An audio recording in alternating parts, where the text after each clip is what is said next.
नमस्कार, स्वागत है आप सभी का। मैं हूं कृतिका और देश का सबसे भरोसेमंद चैनल डीडी न्यूज पर लेकर हाजिर हूं आपका अपना पसंदीदा शो खबरों का सरपंच न्यूज पंच। और इस कार्यक्रम के जरिए हम आप तक हर रोज वो तमाम खबरें पहुंचाते हैं जिन पर रहती है हम सभी की नजर।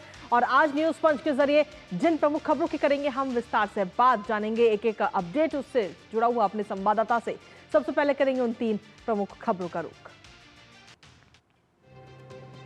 प्रमुख खबर है वो है मौसम से जुड़ी हुई। जी हां, मानसून इस वक्त पूरे शबाब पर नजर आ रहा है, लेकिन हिमाचल प्रदेश की अगर हम बात करें तो वहां पर आसमानी आफत भी बनती हुई नजर आ रही है। लगातार जो बारिश हो रही है उससे काफी नुकसान वहां पर हुआ है। कितना नुकसान हुआ है और इसके साथ ही मैदानी इलाकों में किस तरीके से मानसून बरसता हुआ नजर आ रहा है, बताएंगे विस्तार से आपको इस खबर के बारे में।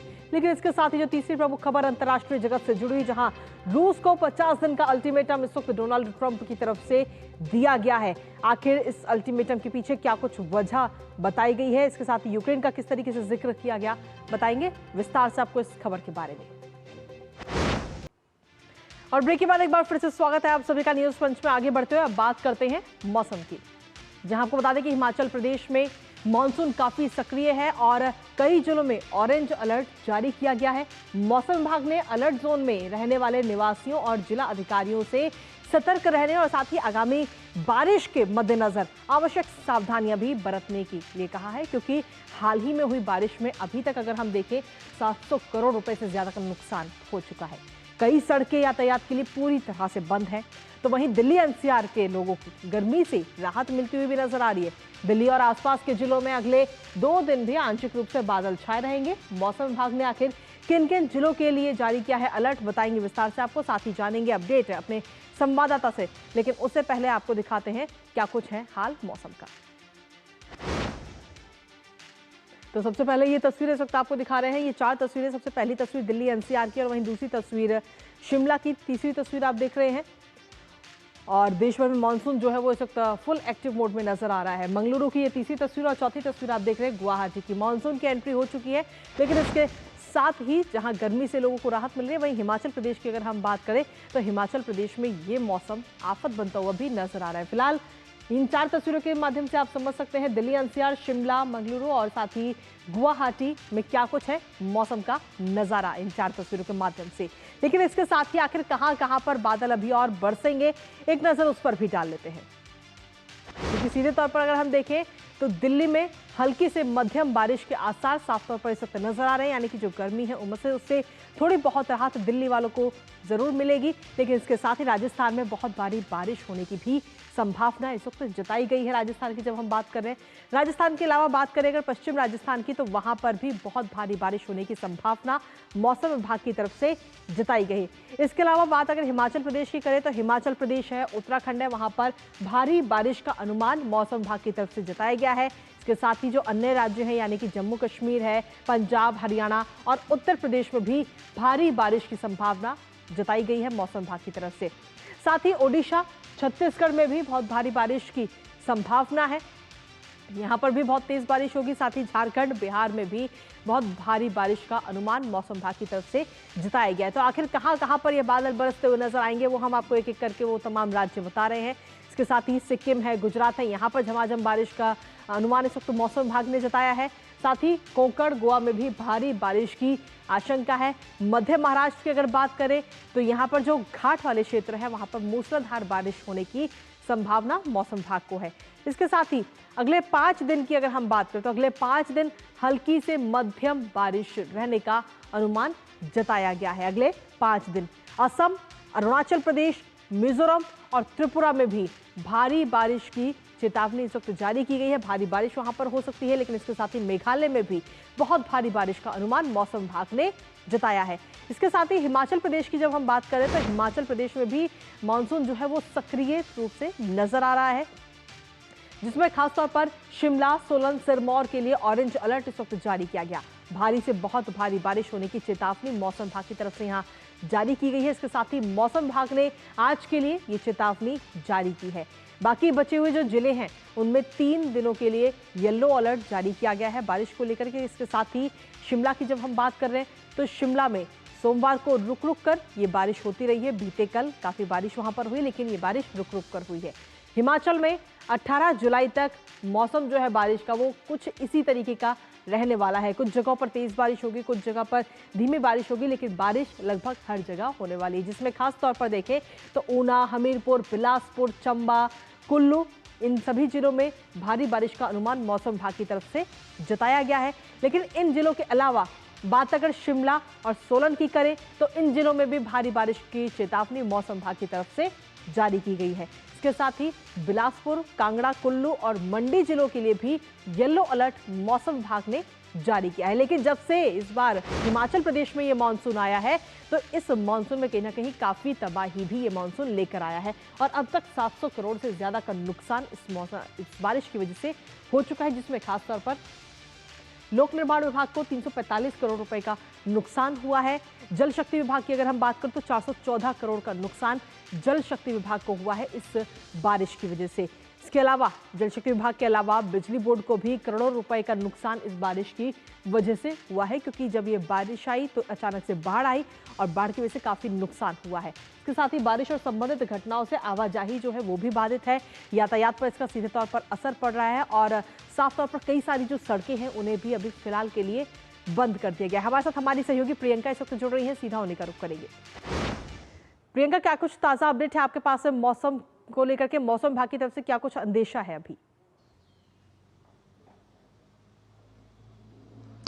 कृतिका, मौसम विभाग की तरफ से अगले एक हफ्ते के लिए जो है वो अलर्ट जारी किए गए हैं। आज और कल सोलन, शिमला और सिरमौर के लिए जो है ऑरेंज अलर्ट जारी किया गया है। बाकी मंडी, बिलासपुर, ऊना और कांगड़ा के लिए येलो अलर्ट जारी किया गया है और अगले एक हफ्ते तक पूरे प्रदेश भर में जो है बहुत से बहुत भारी बारिश की चेतावनी जारी की गई है। हालांकि पिछले एक हफ्ते में बारिश का दौर जो थमा जरूर है, हल्का जरूर हुआ है प्रदेश में, लेकिन राहत लोगों को नहीं मिली है। अभी भी जगह जगह से भूस्खलन की घटनाएं आ रही हैं, जल भराव हो रहा है। राहत और बचाव कार्यों की यहाँ पर जिक्र करना चाहूंगी कृतिका, क्योंकि सभी जानते हैं मंडी में जिस तरह से नुकसान हुआ है, खास तौर पे सराज क्षेत्र में, वहां पर राहत और बचाव कार्यों में लगातार प्रशासन जुटा हुआ है। लगातार कोशिशें की जा रही है कि जनजीवन जो है वो पटरी पर लौटे। हिमाचल प्रदेश में 20 जून के बाद जो ये मानसून आया है उसने त्रासदी मचा दी, काफी नुकसान जो है लोगों का किया है।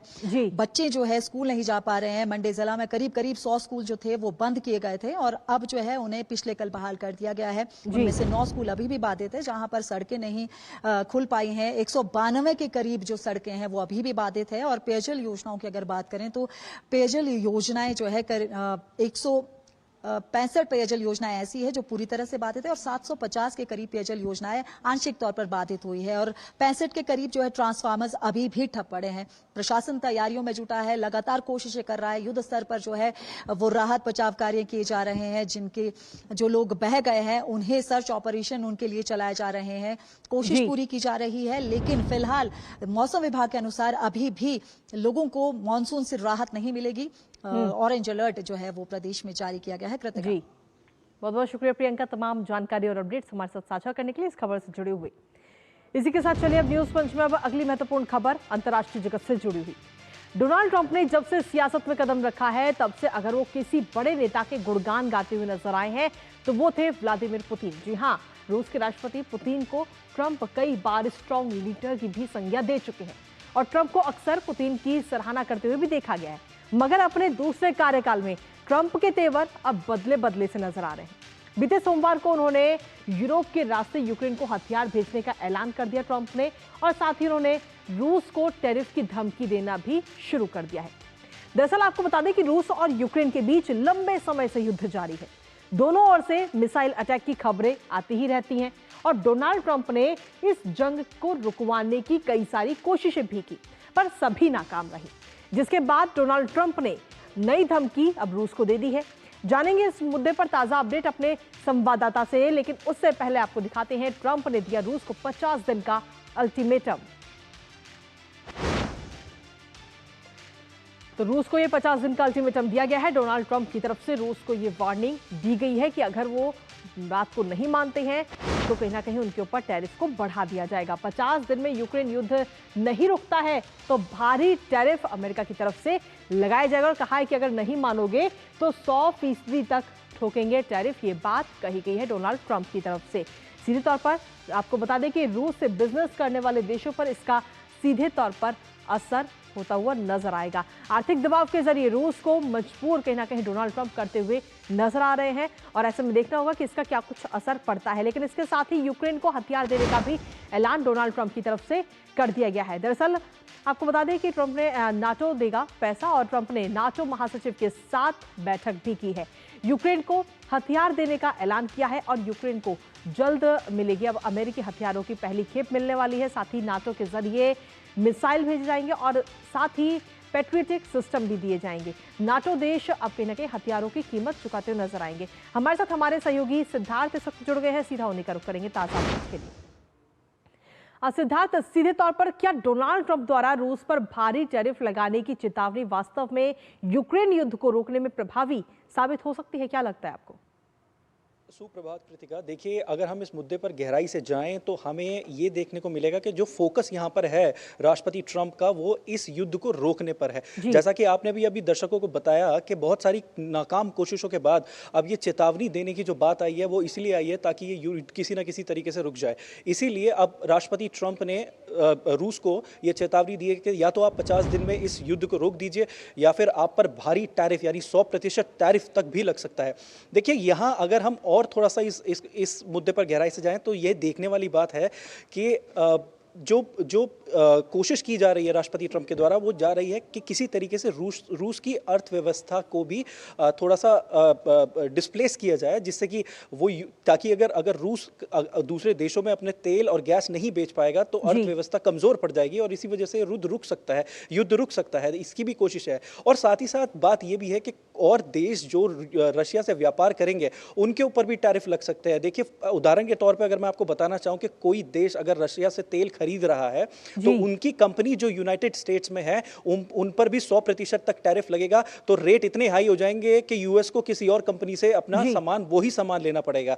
तो इसीलिए वहां पर भी अर्थव्यवस्था कमजोर करने की कोशिश जो है वो सिर्फ इसीलिए की जा रही है ताकि किसी न किसी वजह से ये युद्ध जो है वो रुक जाए। और साथ ही साथ मैं आपको बताना चाहूंगा कि रूस का 1/3 हिस्सा उसकी सरकारी आय का 1/3 हिस्सा और निर्यात का 7% बनाता है रूस की सरकारी आय को। तो अगर तेल और गैस अपनी रूस नहीं बेच पाएगा किसी और देश को तो ये जाहिर सी बात है कि अर्थव्यवस्था कमजोर पड़ जाएगी और युद्ध में लड़ाई करने के लिए पैसे नहीं रहेंगे। तो ये और भी स्ट्रैटेजी है राष्ट्रपति ट्रंप द्वारा इस युद्ध को रुकवाने के लिए। कृतिका, बहुत बहुत शुक्रिया सिद्धार्थ, तमाम जानकारी हमारे साथ साझा करने के लिए, इस खबर से जुड़ी हुई।